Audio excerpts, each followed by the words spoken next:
গেল বছরের জুলাই আগস্টে কোটা সংস্কারের দাবিতে রাস্তায় নামে শিক্ষার্থীরা। তাদের শান্তিপূর্ণ সে আন্দোলনে হামলা ও গুলি চালায় পুলিশ এবং আওয়ামী লীগের নেতাকর্মীরা। শিক্ষার্থীদের নির্মম মৃত্যুর ভিডিও বিভিন্ন গণমাধ্যমে ছড়িয়ে পড়লে ক্ষোভে ফেটে পড়েন সাধারণ মানুষ। বৈষম্য বিরোধী ছাত্র আন্দোলনের ব্যানারে চলা সেই আন্দোলন পরিণত হয় ছাত্র জনতার আন্দোলনে।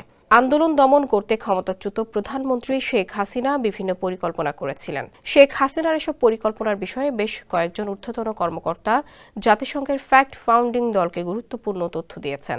আন্দোলনের ঘটনা প্রবাহ বিশ্লেষণ করে তথ্যানুসন্ধান প্রতিবেদন তৈরি করেছে জাতিসংঘের মানবাধিকার বিষয়ক হাই কমিশনারের দপ্তর। অত্যাধুনিক ফিচার সম্বলিত বিভিন্ন সাইজ আর কালারের 250-টিরও বেশি ডিজাইন অপশন নিয়ে ওয়ালটন স্মার্ট ফ্রিজ, বোঝে আপনার প্রয়োজন। কর্মকর্তাদের উদ্ধৃতি দিয়ে জাতিসংঘের প্রতিবেদনে বলা হয়েছে, 4 আগস্ট তৎকালীন প্রধানমন্ত্রী জাতীয় নিরাপত্তা কাউন্সিলের একটি বৈঠকের সভাপতিত্ব করেন, যেখানে সেনাবাহিনী, বিজিবি, পুলিশ, গোয়েন্দা সংস্থা প্রধান এবং স্বরাষ্ট্র, শিক্ষা ও পররাষ্ট্রমন্ত্রী সহ অন্যান্যরা অংশ নেন। তারা ঢাকা অভিমুখে পদযাত্রা ঠেকাতে পুনরায় কারফিউ জারি এবং তা কার্যকর করার বিষয়ে আলোচনা করেন।